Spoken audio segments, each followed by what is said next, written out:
It is an inherently violent religion, if ever I've known it.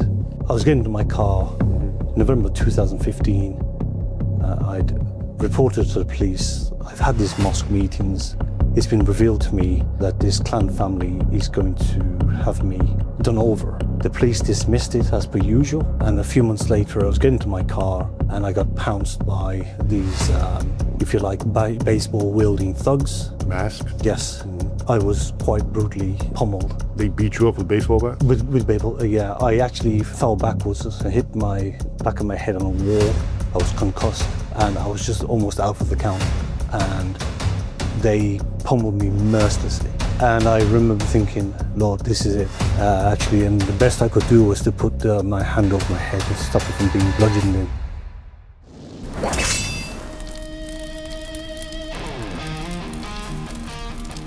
Okay, Nassar, thanks for joining me. Yeah. You have a very big story to tell. We were at Coptic Solidarity Conference in Washington, D.C. earlier, and I heard your story, and it was one of the very few that piqued my ear from all the people talking, because you are in Islamic law what would be called an apostate. You were born into a Muslim Pakistani family. Yeah. And you became a Christian. And unlike many other people, we hear about these things. We hear about the violence and the threats, but you almost died on more than one occasion. So please tell us your story. Yeah, well, Raymond, before I go there, I want to say it's such a privilege to be with you. It really is. That's my honor. The Lord works in mysterious ways. Just some days ago, I came across you a few weeks ago. Forgive me, I should have got there sooner. I've heard of your book, though. My daughter read your book, The Sword and the Scimitar. Awesome. Yeah. And I sort of placed the name and the face. So we're here in Washington, and it was, again, it's a God thing, because I wasn't meant to be there, but I through another contact, she contacted Lindsay. She said, Nassar is here, and I'll contact him, and you contact him, and he should be there. Yeah. And so this is how we're meeting. Providence. Yeah, providence. Yes. Amen. Yes, sir. So getting back to your question. So I'm born to Pakistani parents. So I'm of Pakistani Kashmiri heritage. And so my parents emigrated in the very early 60s. I'm born in 65. And so we are 4 siblings, but one passed away. And that's what brought me to the Christian faith in 96 through my younger brother, Iftikhar. He passed in 96. And so from then on, nothing, as I expressed earlier, nothing has prepared me. Having been raised under British freedoms, everything that you could sort of expect from British democracy. And we should point out, you were born in you were born in Britain. Yes, sir. Yeah. I'm born in Britain, so I'm classed as first generation. Yeah. So where I have children, they have children, very young, third, but there are third generation Pakistanis, teenagers, young people, who are staunchly, almost Arabic in their dress code and their conduct. This is in the UK. Oh, I know. Yeah, well, of course. But so we suffered persecution, my family and I, from 96 onwards, all the way to my brutal attack in November of 2015. Now your family is Muslim originally? Yes. And you converted in 96? 96. Did your entire family? No, just myself. But if I can backtrack a little bit, I had a conversion experience at the age of 15. Okay. Through my school friend, an English school friend. Actually, to be honest, he was a racist. It wasn't particularly that uncommon, but on the whole, I would go back yesterday to that era if I could, compared to what we've lived through. Interesting. It was pretty tame. But John Lennon, that was his full name. So he came to the Christian faith. He was what I came to know as a born-again believer. His whole transformation from a punk rocker, what we'd call a skinhead, if you're familiar with that. Ear piercings, tattoos, Mohican haircut, Dr. Martin boots, tight pants. Yeah, total skinhead. Yeah. And so his conversion experience blew me away. And I surmised in my heart of hearts that could only be the power of God. So he's the complete contrast to what he was prior to becoming a born-again Christian. Now, I didn't know what a born-again Christian was. He had a book which I came to know as the Bible in a carrier bag, and every given opportunity, in a 15-minute break or whatever, he would pull this book out. I didn't know it was a Bible, and you'd be reading it. His whole persona, so different. Honestly, I was just attracted to him like a magnet. And then I got to converse with him, and he's telling me he's born again, and I didn't know when he explained to me. And this is the Bible, the Old Testament. We're talking, and we're engaged, 4 or 5 of us. And I remember him saying to me, look, would you want to meet my pastor? So I didn't know what a pastor was. But prior to that point, he imparted to me over the coming few weeks, the New Testament. And we're taught it's a lie. Mm-hmm. It's a lie of the devil. It's a lie. The Christians have corrupted this book and blah, blah, blah. Taharruf in Arabic. Haruf, okay. Yeah. It's taboo. It's you mustn't touch it and you mustn't blah, blah, blah. But I took it from him. So I put it in my blazer pocket and I go home and I'm quite nervous. I don't know why, but I was anxious and nervous.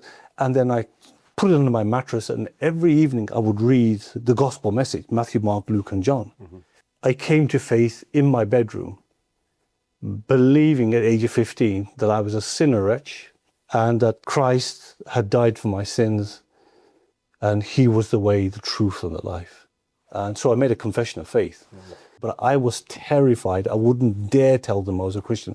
And your parents? My parents. Yeah. Were your parents religious? Actually, no. Okay.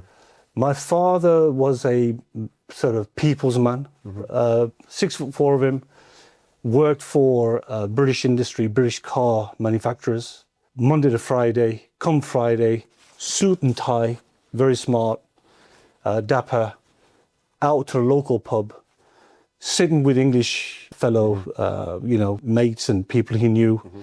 My father's generation, even the menfolk of the relatives, uncles and whatever, they drank. No, I know. They were much more secular than the newer generation. Much more secular. Yeah. And they wanted to mix, and they mixed. And it's just like, we grew up with a lot of English mates, English friends. Mm-hmm. So very assimilated. Very Unlike assimilated. These more recent, yes. Oh, yes. It's a different world. Yeah. It's a different world, brother. And in and out of friends' houses, English friends' houses, and such like. And it was fantastic. We didn't know any different, So again, every British freedom I was raised and brought up with. And so fast forward some years later, here I am in 1996. Through my brother's death, Iftikhar, he died very suddenly, age of 29. I was 30 by now, married with 2 young children. And it was the most painful, traumatic experience of my life. Accident? Actually, very sadly, he was hooked on codeine Linctus cough mixture. Mm. And the family GP, I don't think there was much knowledge even for a GP. So he used to suffer from coughs. So there was a bit of asthma in the family. So the GP prescribed him codeine Linctus. It has opiates in there. He basically developed a taste for nasha, meaning, the high. Mm. So he got a flavor for the high. So from the age of 13, he's been given these prescriptions on a regular basis. And by the time he was 15, he was drinking 2 pints of the stuff a day. And come at the age of 29, he basically dropped dead. Organ failure, he had pancreatitis, and we never had any knowledge. I just see all these bottles strewn around the house. And then other times he would bag them up in a black bin liner, throw it in the bin and whatnot. And we had no idea, He kind of battled with it till the day of his death. He literally just struck dead, And a very, very painful period of my life. And my father had semi-retired over in Pakistan. And my older sisters, 2 of my older sisters, I had now settled. I'd left Birmingham, settled in Bradford. I was nursing there. And they brought the news to me and my kid brother, and they wanted me to come straight away, which I did, of course, to break the news to my mother. They hadn't told my mother, and very, very dark time. And then they said, you have to phone Dad. And so they left it to me to phone my father. When I broke the news to him, he was obviously very distraught and almost hysterical over the phone. And so he said, I want you to bring his casket for burial. They have a family burial yard, in the particular village where they reside. So I took Iftikhar's casket along with my family members, and we buried it. But prior to burial, I was so broken. I just felt that, look, what time had come to rededicate my life to Christ. And I said, Lord, you know what, you've seen fit to take my brother, and the circumstances he went, and you know full well, and I need you, and I've been running and ducking and diving. And so from 15 with Mr. John Lennon Yeah. until this is now, you said 96 or 30? No, 96. You're 30 years old? I'm 30 years old. So 15, you became a Christian, but you were kind of maybe lukewarm until this point? Actually, I was quite serious about the Christian faith at the time. Okay. But I was so petrified because I felt I was the only Christian back in 81, 82.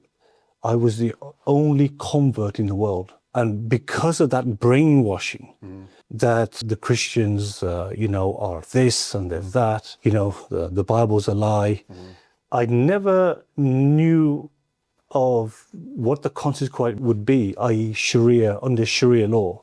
And as you know, Raymond, that it's the law manual for every Muslim to follow. And I wanted to point out page 595. Apostasy mandates death, as you know. Yeah. Yeah, so I knew the repercussions were going to be serious and very bad for myself, but I never knew it carries a mandatory death sentence if you don't. They give you 3 days, right? Some of that nature. Yeah. To recount your. But now your fear was not towards your parents because they're not very religious. No, yeah, actually, I feared. My father ruled with a rod of iron. He had his good moments, but to go back to that point, what happened was that I fell asleep with the New Testament on my chest, and as Pakistani mothers do, they want to come into your bedroom and sort of stroke your forehead and and turn the light off, whatever. And my mother found the new. It was a Gideon New Testament. So she took that. The reason I say that, because the following morning, as soon as I opened my bedroom door, she was screaming and shouting at the bottom of the landing. And it instilled a fear of God. But your father is not there. My father's not there. And she threatened to go to my father, and that instilled a fear of God in me. And she wouldn't have known that it was a New Testament. She would have gone to my sisters, and said, look, and they would have said, oh my God, this is the Kuffar's New Testament. And that was it. And honestly, it instilled such fear. I was petrified she was going to go to my father. And anyway, she didn't do. I fell away from fellowship, fell away from meeting each Sunday, and backslidden. So I kind of gave the impression that I'm a Muslim, going through, again, using that word, rigmarole, going through the motion of being a Muslim. But in my heart of hearts, I knew that Christ was Lord. I'd go to the mosque, none of this, the wudu and the ceremonial washing. I'll kick off my shoes, sit there, and I'll just flick through the Quranic pages, natter here and talk here and joke with all the others. And they although they weren't a Christian like myself, a newborn, or a new Christian, but it's almost like you sat there being whipped and ears yanked and kicked and thumped under duress. It's quite traumatic, actually. Okay, so this is fascinating. I just want to pause now because I have certain questions and observations which I find are very interesting, and most people probably won't understand, but I think you will.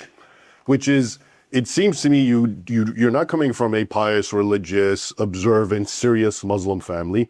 On the other hand, they are very. When your mom saw you with the Bible, and your father, even though he assimilates and drinks with his friends.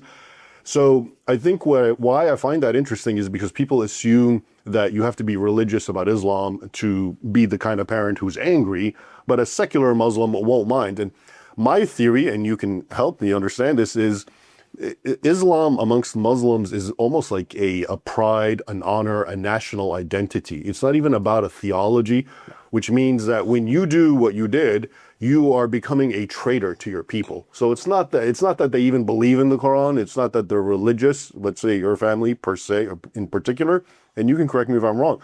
But I think I find this a lot with a lot of Muslims. It's just that maybe they don't even believe in the Quran, but it's like if you, my son, or whoever leaves Islam, it's seen as a betrayal of our people. And what do you think? 100%. My analysis is this. It's a blind leap of faith. You're grown into this thing. It is more cultural than it is religious. Exactly. Exactly that. Yeah.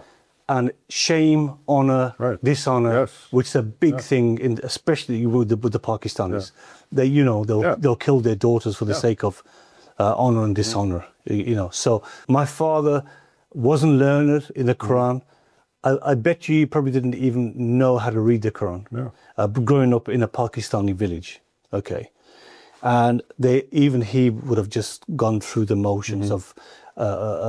I never once remember through my childhood, growing up, into my late teens, him going to Friday prayers.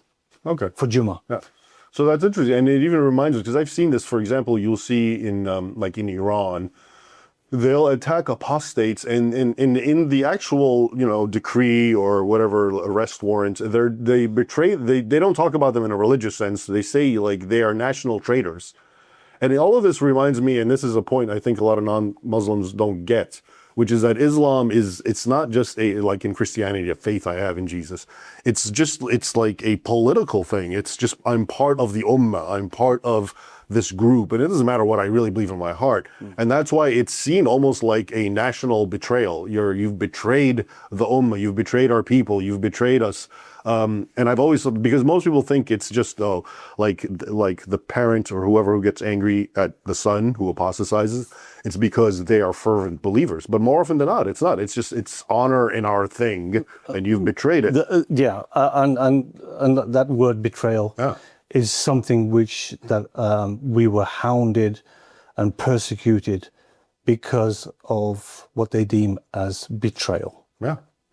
It's simple. Yeah. You don't see that in like Christianity. If a person apostatizes, maybe a family member will be upset, but they don't see it as a sort of, a tribal. It's tribal. It's tribal. It's tribal. And this is why I always say Islam, the genius of Muhammad, is he took the tribalism of his own worldview and he re-articulated it in a theological paradigm. So now when you apostatize and you leave the religion, it's like you've betrayed your tribe, which is the worst thing you can do. And as you know full well, it's a one-way street. Yeah, of course. You're born to this thing, you enter. You have no choice. But you can't leave. Yeah. And so I found out the hard way. Okay, so continue, please. Actually, even my grandfather, my mother's father, my uncle, I've gone into a pub and whatever. They're all sat there around the table drinking. So it was a kind of across the board. There was those that didn't drink. In other words, it's okay for you to say, and it's okay for you to do things that go against Islam and Sharia, but you don't leave the tribe. No. It always, it never ceases to amaze me.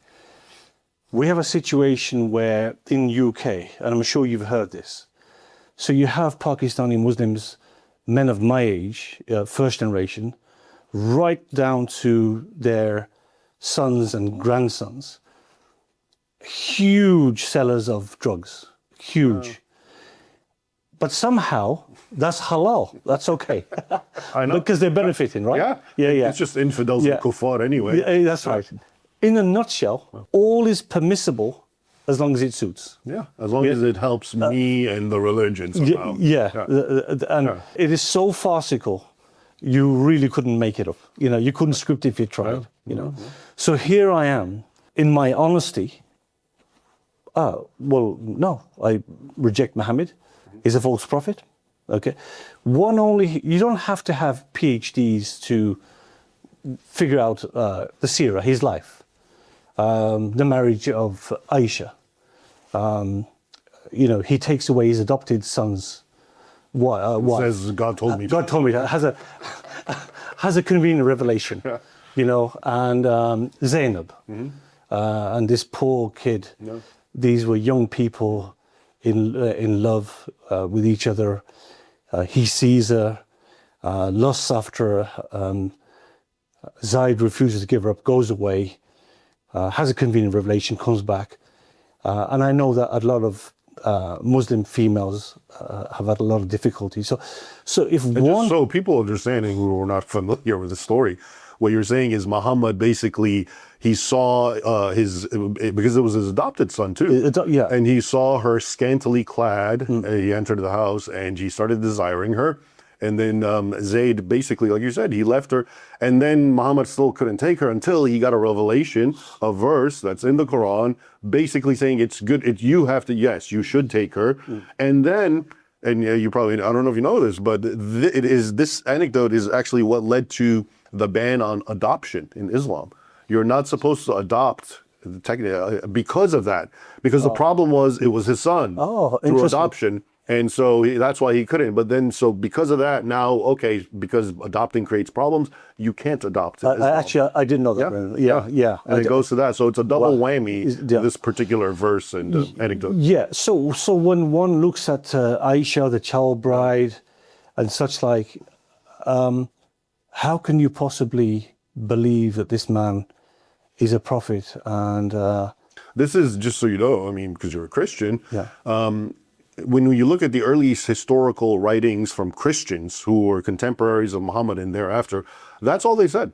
Basically, kind of like, how can you believe in this? Everything that this man says and does is so obviously opportunistic. It's all carnal. It's always made for his followers to give them the gain, plunder women.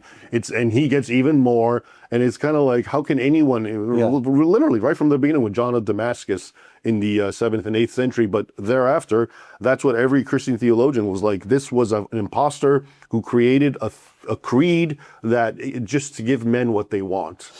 yeah, and so And then, and when they die, they get rewarded. they get rewarded. That's right. Yeah, when on planet Earth, you're limited to 4 wives, right? And you can't drink alcohol, but you're in paradise. Rivers of wine. In Jannah, Supernatural women. Is it right to say boys scatter like Yes, pearls? that's in the Quran. Yes. Yeah. Very handsome, beautiful boys Yeah. that are scattered like pearls. Yeah. And it's mentioned in the context of an afterlife and also copulating with the Huris, which are the supernatural women who are made for the express purpose of sexual gratification. So how can anyone look at that and say this is divine, this is God? It's a no-brainer. Yes. So, and I know there's many, I can't quantify numbers, but they're trapped. There's many like me, but they're trapped. People say I'm brave, and I sometimes wonder, again, as I express the terminology, I'm a fool for Christ. But mostly, brother, how dare they, as those who are born to immigrant parents, dare impose this death sentence on me and my family? How dare they? The audacity of these people, it's beyond logic. So tell us how do we don't Yes, know. sir, yeah. So let's get to that. Yeah, so I'm in Bradford, 96, I converted. So one of my closest friends, British-born Pakistani like myself, and he was very supportive. He was an extended member of my family, if you like, the way he treated me. And so some months later, after I rededicated my life, if you like, after coming back from Pakistan, burying my brother, I started going to church. And actually, if I can digress a little bit and say that my wife, I had a typically arranged marriage. It's very big. I can't say for the Egyptians, but arranged marriage, I'm sure. No, it's a cultural thing, isn't it? Yeah. So my father arranged my marriage, actually back in '88. My wife's born, raised in Pakistan, actually.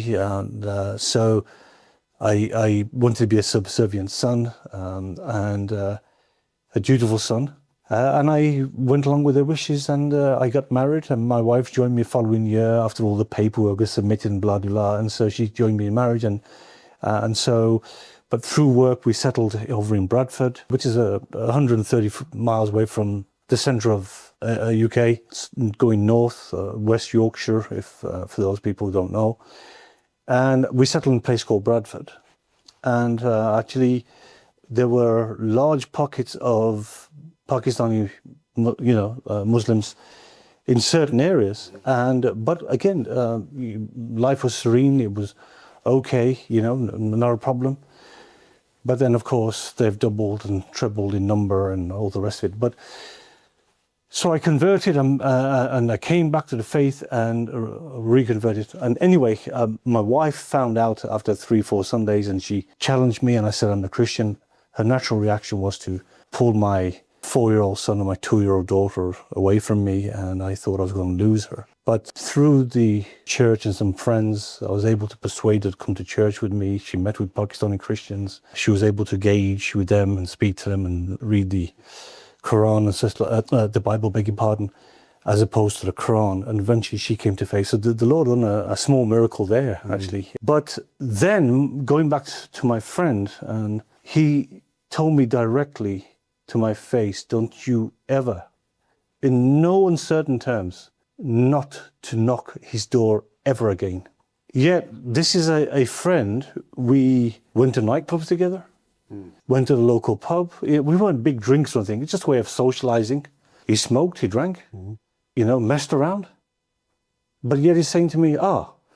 When it comes to that. When it comes to that. You've betrayed the faith and such like, and you've betrayed our prophet. And I said to him, I've never betrayed your prophet. I don't know your prophet. But that was it. He doesn't know his prophet. No, he doesn't know his prophet. That went out like wildfire. So he exposed you. He exposed me. And then next thing you know, you're isolated, you're cut off. They can't leave you at that. And then that's when the trouble started. So others join in. They know you, you don't know them. Any given opportunity, you're kuffar, you're kafir, usual scenario, labeling and demoralizing, threatening. Threats become further threats. And these are people that didn't know you. These are people that don't know me. But they're in the locality of the area. They got wind because of your ex-friend. Yeah, so I'm now kuffar. He denounced you. He denounced me, and they all jump on board, and they all feel this contempt and hatred. Are these Muslims in general or mostly Pakistani? Mostly Pakistani. And then all hell breaks loose, and then what you find is they target. My cars were being torched. And you're just minding your business. All you've done is they found out you're a Christian. Exactly that. Exactly that. God forbid there's no retaliation on my part. But then, as I say, all hell just breaks loose. They burned a car? They torched my car. My wife actually, she was screaming. I woke up and I saw her orange glow in the ceiling. She stood by the window. I jumped to the window. My car was in 7-foot flames. And I screamed at the pit of my stomach, not because of the car, realizing how personal and how dangerous this was becoming. By now, we had 4 children, 3 girls, oldest was a boy. And this is Bradford. This is Bradford. It is now 35% Pakistani Muslim, never counting other Muslim factions, and people. And so 3 cars were written off, once outside church. It became so bad, the insurance company said to me, we cannot insure you. You are a walking liability.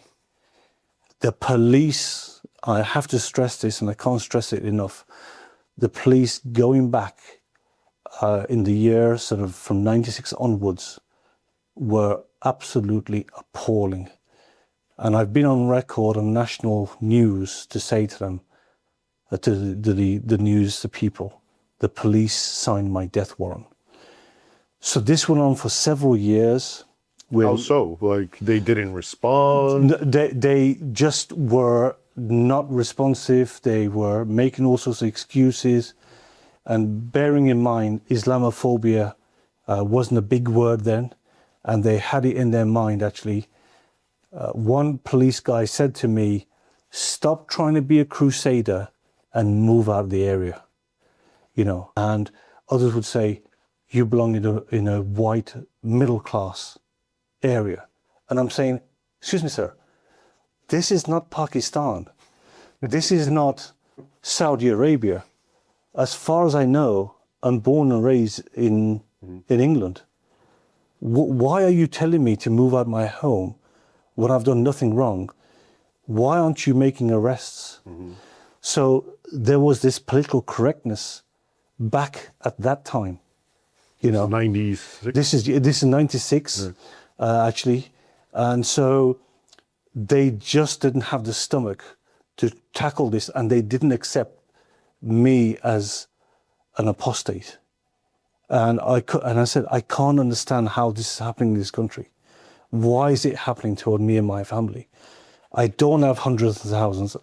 I shouldn't have to relocate. And you know, mostly I was just so resolute, and I just wanted to stand under British democracy and say no. You wanted them to support you Yeah. with all the freedoms that they've been preaching. Yeah. And the churches failed. Bishops of Bradford, through the duration of our troubles over 2 addresses, turned their backs on me. Interfaith. In what way? Interfaith dialogue, Muslim friendship and dialogue. You know, it's a government policy as well. They want to sort of give the impression to the world, we are very friendly with the Muslims. We have this wonderful relationship. They are our friends. They are our brothers. And one foolish vicar saying, well, you know what? You know, they serve Allah and we serve the God of the Bible. But you know what? It's a one God. And, you know, we're on different paths, and it all leads to one point of God and stuff like that, you know.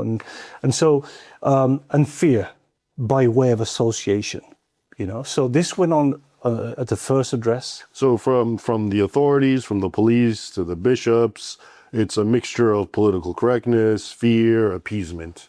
All these things. All that. All these, all these things. And nobody there is bothering to say, wait, this man lives in England, he deserves to be protected, and we need to do what's right. We mustn't upset. This helps explain why we are where we are, by the way.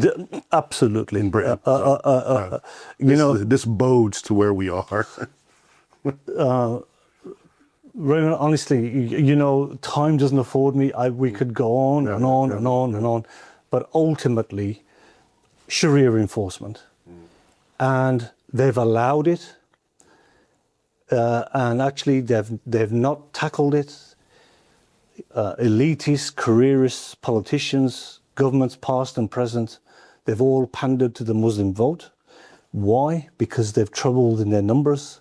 I saw this taking place before my eyes over the years, where whole neighborhoods had become predominantly Pakistani Muslim, whole neighborhoods. White flight, the English taking off. In a sense, you can't blame them, you know, because it's utter lawlessness with impunity. I would say there's this demonic spirit behind it. This is, you know, the sword, you know, and so they seem to me unstoppable, beyond reproach. Okay, and so we're doing our best. I'm trying to keep a job down, trying to raise a family. And it got to a point sort of at the first address, several years later, we moved from one location to another location. And there's an expression, jumping from the frying pan to the fire. And unfortunately, that's what I seem to have done. It started... Still in Bradford? Or? It's still in Bradford. My wife, bless her, she didn't drive. And so I had to be near schools, and I had to be near my workplace. So I went into another area. Looking back, I suppose you could call it predominantly Pakistani Muslim. But again, I just felt that, look, these were predominantly young men in the first area. Maybe things will change. Unfortunately, 2 years after we relocated, I was approached by some documentary makers, Channel 4, and they wanted to do a program. It was called On the Holy War. And they realized that there is a grave problem with Islam, Christianity, Pakistani Christians, and converts. and they said, Nisar, we've come across your story, and this is the worst case scenario in the UK. Would you like to contribute? And without even giving it a second thought, I said yes, because I feel so passionate about the fact that as a British born, under the democracy and freedoms that Britain afforded me, that we went through something that would have happened to us in Pakistan, actually, or the Middle East or any other Islamic country, and it shouldn't happen, and I want to lend my voice.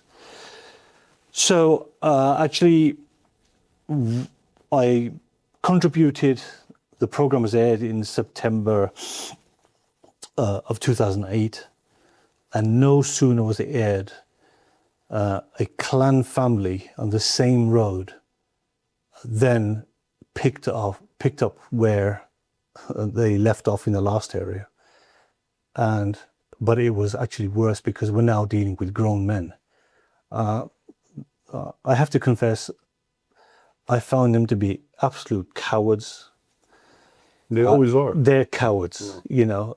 It's mob rule, lawlessness, again, fueled by contempt and to uphold the honor of their prophet. My wife would go into certain shops and somebody in the queue would say, "Don't serve her, she's a Christian, she's a kafir." And Would they not serve her? They would not serve her. Other times somebody would say, look very uncomfortable, say, the cashier would say, "That is for her and her maker, we're going to serve her." I've gone to garage appointments, and the Pakistani owner has said to me, "You've dishonored our prophet, get your car out of here." So the hostility, it just knows no bounds. And I'm looking at people who've had checkered past. So this clan family, one was a pimp and a heroin user and a seller. His brothers were pimping off the pimp. Actually, others were drinkers and such like. And because you have decent people within the community who have said, "We're very sorry. These are disgraceful people. This is their past," and yet they dare impose this type of, rhetoric on you. But they don't even know their own religion, because they would also end up like them if they knew anybody that leaves Islam, as again we've mentioned, we know full well the consequence. But nevertheless, they're good people. But the good few are irrelevant. They don't mean nothing because they don't stand up. They also are terrified of repercussions, and again, they're open to all sorts of abuse or assault, whatever. It is an inherently violent religion, if ever I've known it. And I would say to anybody, please, when you kick this religion, be very mindful how you go, how you do things. You need to get out completely, isolate yourself, and be free. We've supported ex-Muslims. Again, I have this name tag, British National Face for Christian converts from Islam. It all sounds very lovely. Nobody wants to be stood up and counted, but they're all sort of from the sidelines. They're all saying, "Yeah, oh, well done, Nisar, and yeah, we're with you," but they're not with me. So there is a grave issue.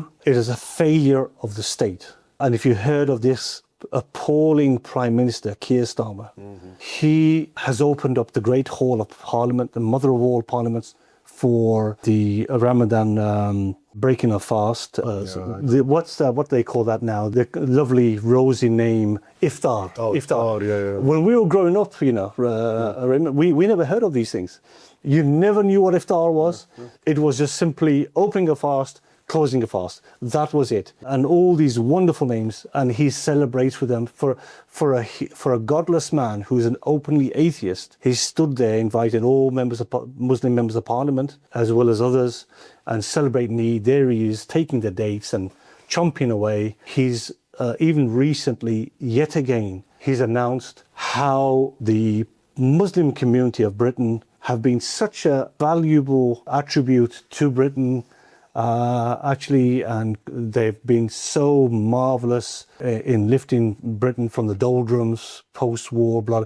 No such thing. I know. 85% of them are on benefits. Yeah. They have the #1 drugs record, actually. Rape gangs, rape jihad. Yeah, the grooming gang. They call it rape jihad. Yeah. We know that. Yeah.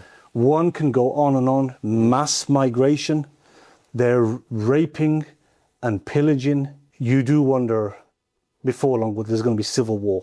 But we are trying, through the Legalize Apostasy campaign, to raise the awareness, actually challenge 11 murderous countries. You know how it is. Saudi Arabia, Qatar, Mauritania, Pakistan, Nigeria. It used to be Sudan, but they've recanted the death sentence. South Sudan. So on their statute books mandating the death of apostates. Well, but what else happened to you? Was that it? Just well, sir. The first, there's two parts, as you say. The first part, and forgive me for digressing. That's okay. There is so much to unravel, unpack. I know.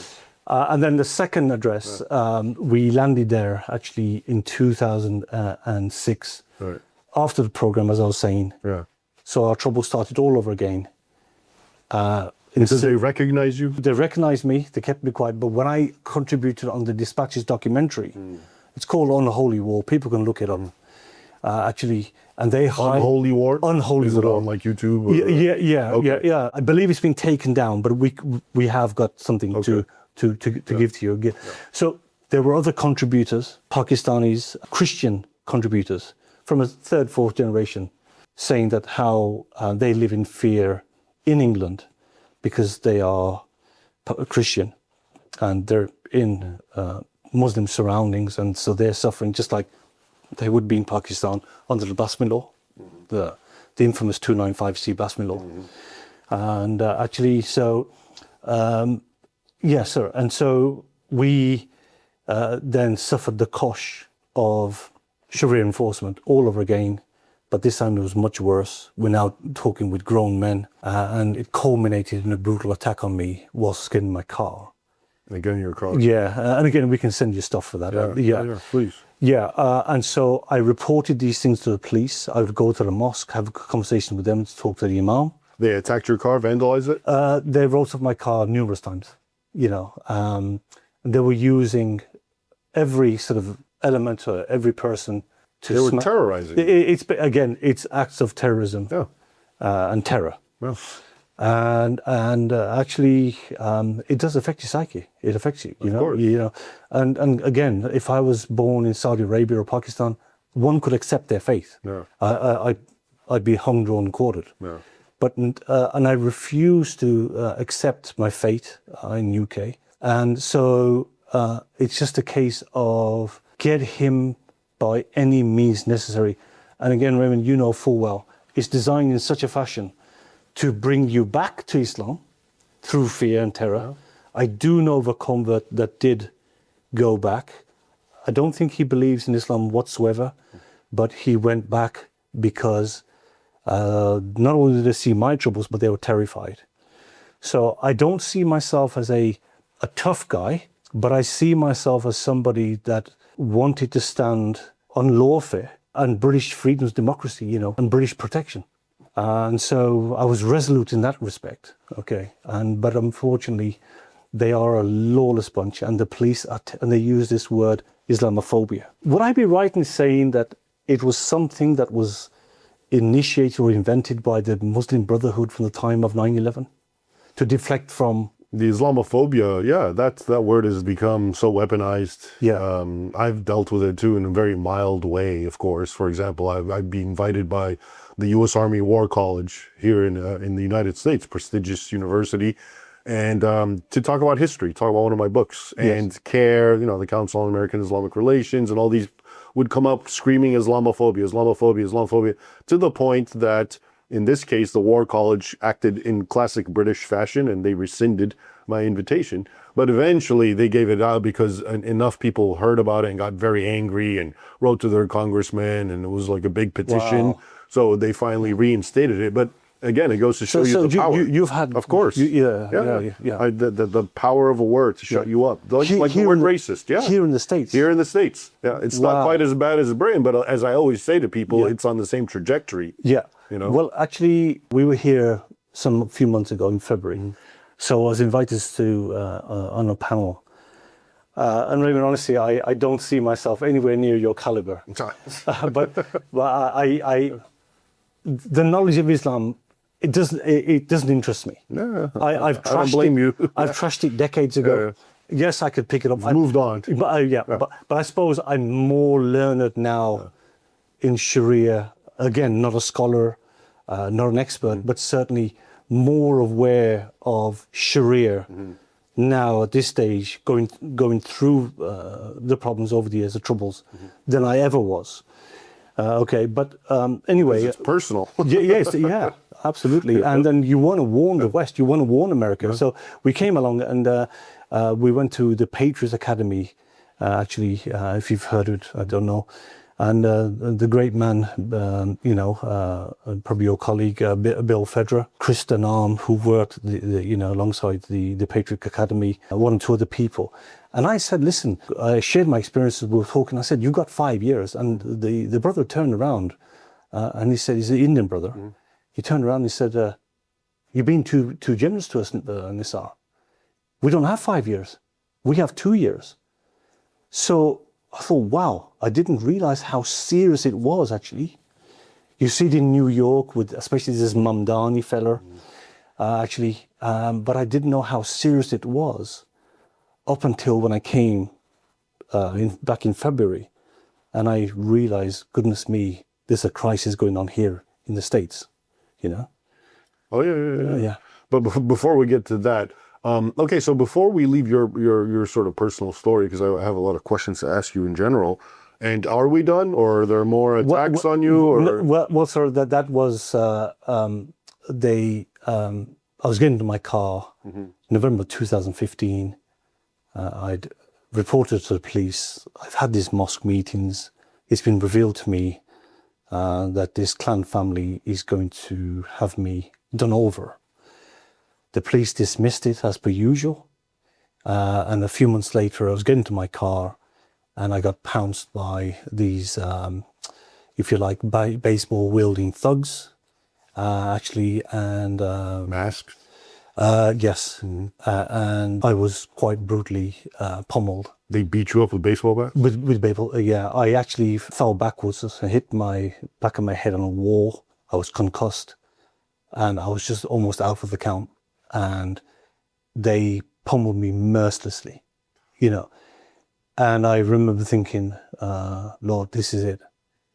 And the best I could do was to put my hand over my head and stop it from being bludgeoned in.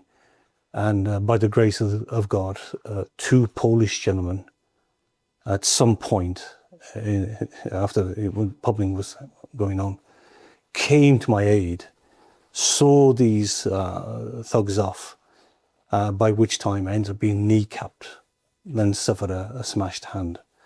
Roughly how many of these thugs were there? There was 3 of them. 3 of them? Yeah. And they just blindsided you? You were returning your car? Exactly that. I was getting in my car to park it at a local police station, because that's the only place it was safe, to park at the police car park. So they knew my movements. This is daytime or nighttime? Nighttime in the fall. And also this clan family were forever, I was being watched. So it was very easy. So if the Polish men didn't come, they might have killed you. I wouldn't be here now. Or I would have been seriously damaged, I think I saw a picture of you, or like there's a picture of you in the hospital. But that's right. You look quite wrecked. Yeah. They gave me a It's a good thing it was Polish men, because I think it was a British man. They might not have helped, because it would have been Islamophobic.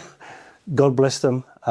They were selfless and very courageous. Because at one point I almost felt to go to Poland or Hungary with my family for safety. because as you know, Yeah, they don't have Muslim migration. they don't. Very safe there. Very safe, yeah. But yes, sir. So it is just an absolute failure of the state. So how is your safety now? I mean, So it took me several months to get back on my feet. Every day again, we were under siege. No police protection. Actually, spent 11 days in hospital. And what to do? You've got to try and carry on. you live in hiding, I assume? Yeah, the police came the following year, armed police, 10 armed police, in a SWAT-style operation. Blocked the rear road, the rear gate, front door, front road, and they almost came crashing through the doors, fully cocked, ready to go. Established it was me, Nisar Hussain, and we have intelligence to suggest your lives are in imminent danger. We can't leave you out of This is after that attack. This is a year to the day after the attack, November 2016. And that year, I can't express to you again what I went through. One of my daughters was at a very crucial point in her A-levels. So we had to keep on going. And so I did. By which time the armed police said, look, we will not allow you to walk out of our sight because we have strict orders to take you out of here, to take you to a safe house. And I said, sir, with respect, I'm not going with you people. I'm not going to any safe house. I don't trust you. And I explained to him the failures of all the years. And he said, he conceded, I really don't know why it's come to this. And I do believe it should never have come to this. But we are the armed division. The community police have failed you. We're here to protect you with our lives, and we'll do so. So there was a bit of wrangling because they wanted me to hang around, and I said no. So I spoke to the inspector and I said, we're leaving. So he said, Mr. Hussain, please listen. You're going to have to come back to the home to clear the home, take your belongings. And I said, yes, that's the intention. Please take my number. Every time you step foot into Bradford, would you call me? My men will meet you and they'll take you to your home, check your home, make sure it's okay for you to enter. They'll stay with you throughout the course of you packing boxes and whatever you need to do, furniture, whatever you need to do, take you back out of Bradford, leave you to go on your way, and until you finish doing what you need to do to sell the house. So I said to him, that sounds fair, I can do that. So we've done that for the next 7 months, actually, and then so going back to that day, we left Bradford with the shirt on my back, and we pulled out my daughter from her exams, her GCSE exams and stuff, and my 7-year-old, and we landed in the place where we were. And so the police there found out somehow, and they said, please, will you allow us to give you protection? So we've been living under police protection. It'll be 10 years this coming November in a obscure place where there is no other Pakistani, no other Muslims. We are the only place in the history of this particular place we live in. The church goes back 1,000 years. There's been no other brown-skinned people besides myself and my family. But you know what, brother? Good morning, good afternoon, typically English, not a problem. Civility. Mm-hmm. England is at a very, very precarious place. It's at a tipping point. And I have never known this kind of barbarity, such as what was happening with second, third generation and with the push of Sharia and all things Islamic. What is going on? Okay, so, I mean, that's just an amazing story, and it's really tragic because, you're living in England, you've become Christian, and you'd think you would get all those sorts of protection, you get everything, and of course, what you've told us, of course, comports with what we know, and we know this is why Britain is the way it is now, obviously, so that makes sense. Now, these younger generations, the second, third, who are becoming radicalized, as they say, What do you think that's all about? Because it's very interesting. For me, when I study Islam or I study societies in general, generally people become more liberal over time.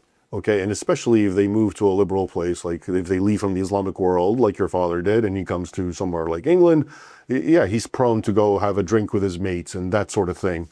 So how does one explain these younger people who are born there and raised there, and yet they become much more radicalized and Islamic and Sharia toting and all that sort of thing? Yeah. Well, they set themselves up for the Khalifa, the Caliphate. Yeah. As Muhammad said, when you're a minority, obey the law of the land.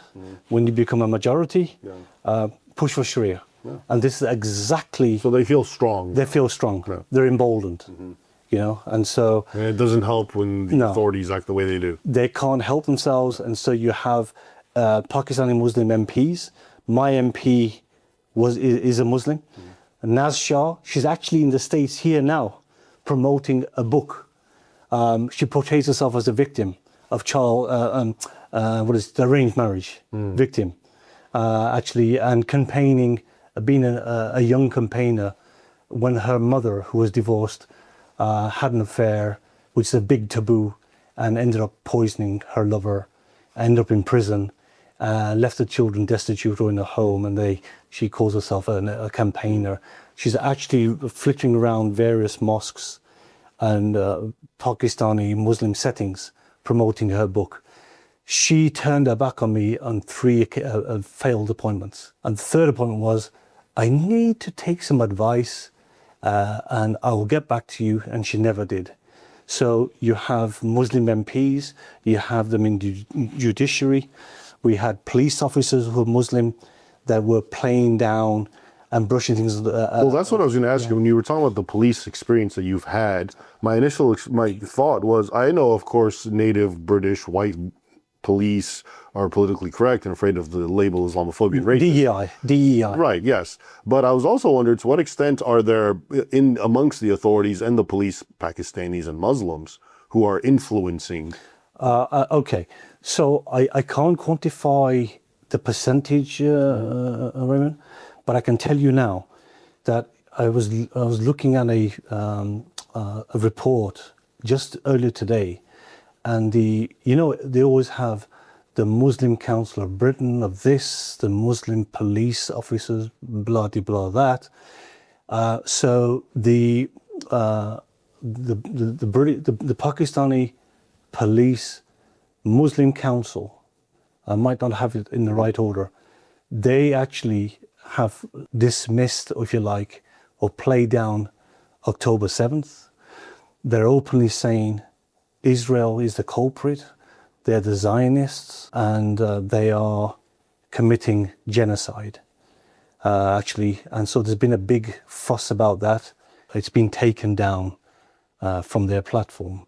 So there's a big sway. Shabana Mahmood, she's the Home Secretary, yeah?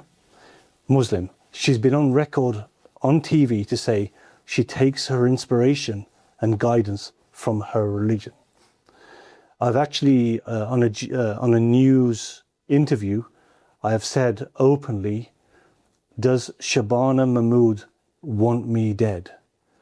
And the news gentleman, he was lost for words.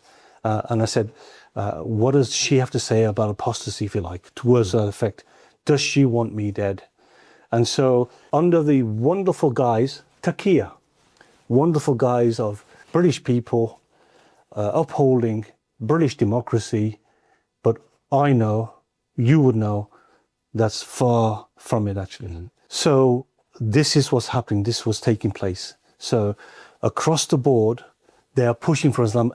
Look, Keir Starmer, just a matter of weeks ago, has said he is pushing for an anti-Islamophobia law. He's already nominated a czar, an anti-Islamophobia czar. Okay, and so he says that they've made such a valuable contribution, he can't do any wrong. And by the way, they've just elected 600 Pakistani councillors across UK. They have kicked Keir Starmer in the teeth by going independent, they've got themselves voted as local councillors on the ticket of Gaza, Kashmir, the conflict between India and Pakistan over Kashmir, and all things Islamic. This is where it's gone now. They were traditional Labour voters because they feel that the Starmer's let them down because of the Gaza issue. They have openly been voted in by their communities on the Gaza ticket. This is in UK. It is a mess. What do you make of, okay, no other country, no other civilization, I often say this, if we leave the West, if we leave especially Britain, and you go to Pakistan or Africa or Egypt or any other Latin America, the people who are there, the natives, don't let this happen, okay?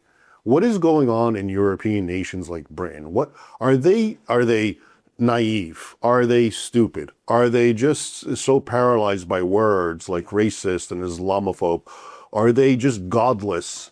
Are they what's going on to explain this? Yeah, so it's unnatural. Yes, so a mixture of those things. Okay. You've heard this red-green lines, right? Well, we have red-green lines in UK. So there's a big liberal thing going on with the Muslims, vice versa. So they're using them, they're in bed with each other. And you know what happens once they, like Khomeini, once they get in, what happens to the liberals there and the communists and whatever? They have their heads useful locked off. idiots. Usefully, yes. yeah. So you have that. There's been this massive drive since the 80s of multiculturalism. Be yourself, and of course they're taken full advantage. Okay.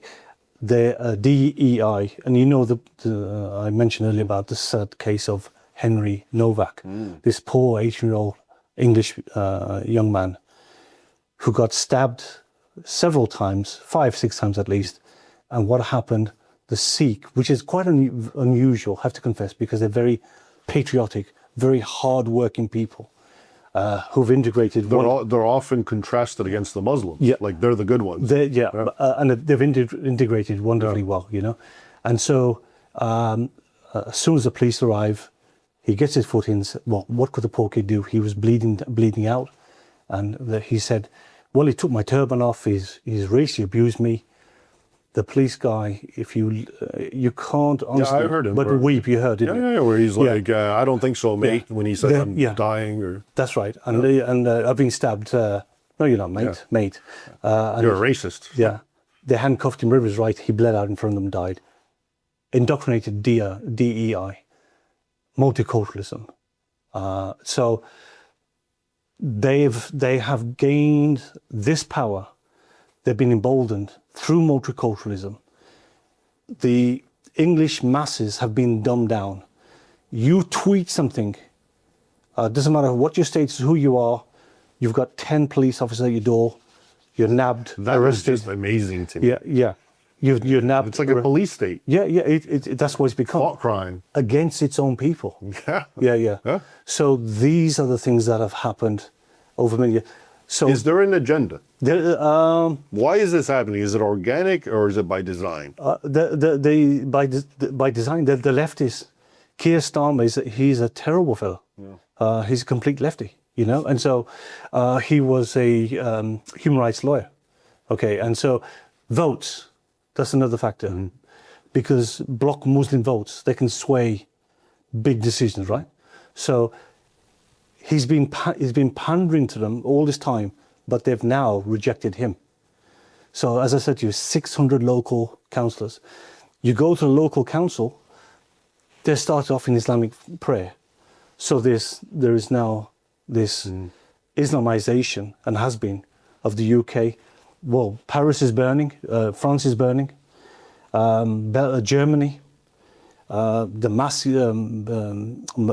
boats, the immigrants, is happening on a daily basis almost.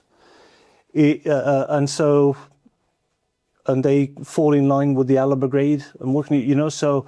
What do you think of these parties, Restore and Reform? Reform is our last hope. And I pray for the day that Nigel Farage becomes Prime Minister. What do you think he will do to fix this? In what sense? Because if it is DEI and multiculturalism and wokeism and all these things, there's no leader that can just turn the switch off. These are embedded in the culture and psyche of the people. Yes, but he's openly stated there's going to be a change.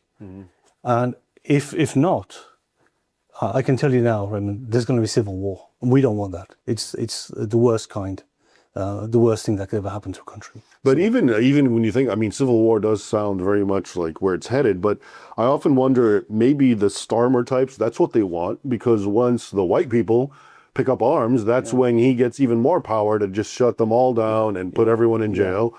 And you know what I mean? It's a betrayal. Yeah, it's, of course it's a betrayal. Yeah, I've actually said to, and again another interview on DB News, that because of this anti-Islamophobia law, and I was on there, and I said he's betrayed the Islam British people, and so.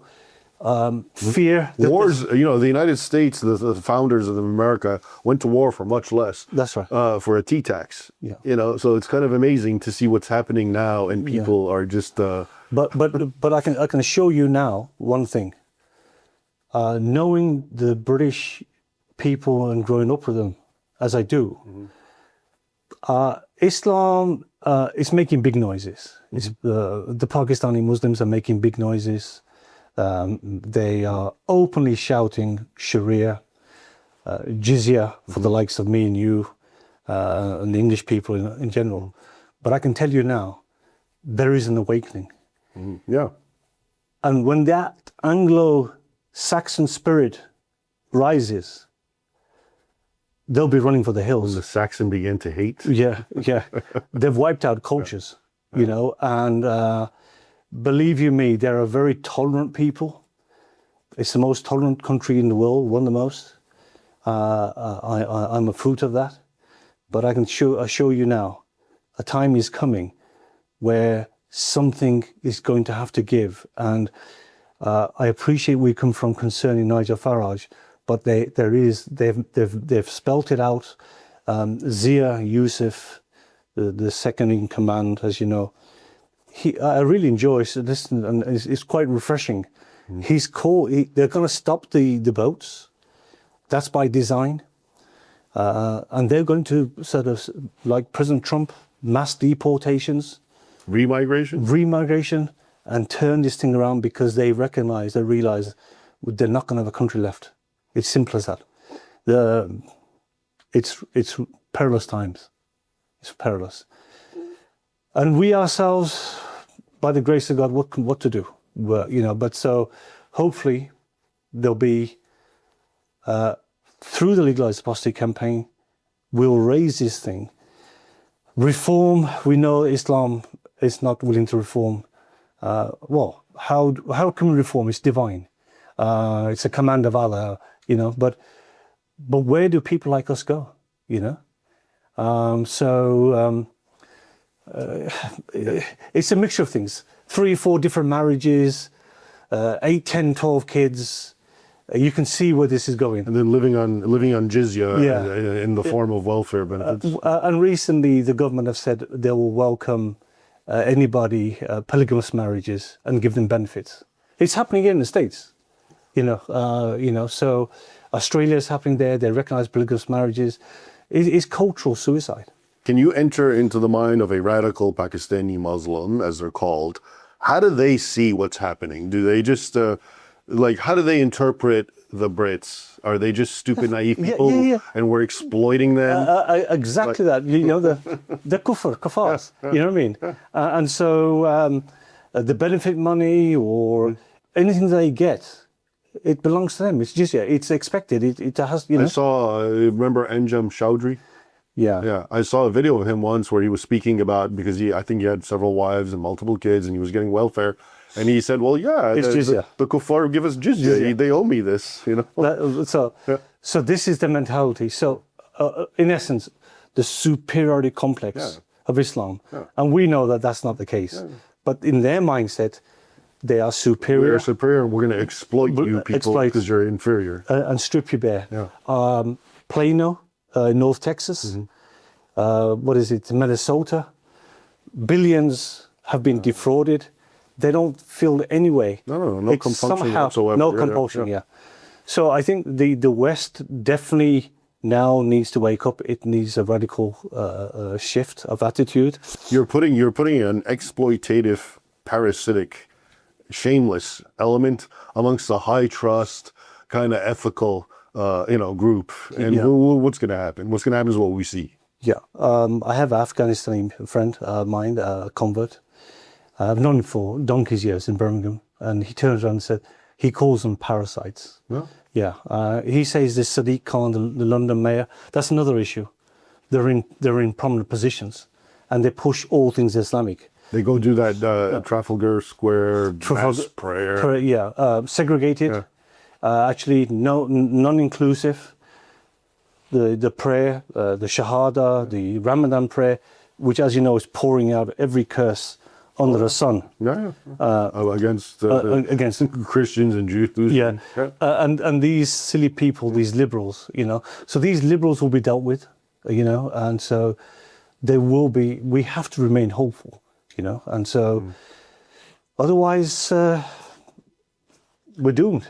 What are your final thoughts? So, what words of wisdom? Because you have a very unique experience and background, and you can, give some really insightful words to your countrymen, the Brits, based on your experiences and your history. And, you've already shared a lot, but what's your final warning, your final, what needs to be done? They need to resist Sharia while they can, actually, and they need to really wake up and smell the coffee. There is an awakening. There is awakening. You think it'll be sufficient? Because you know what?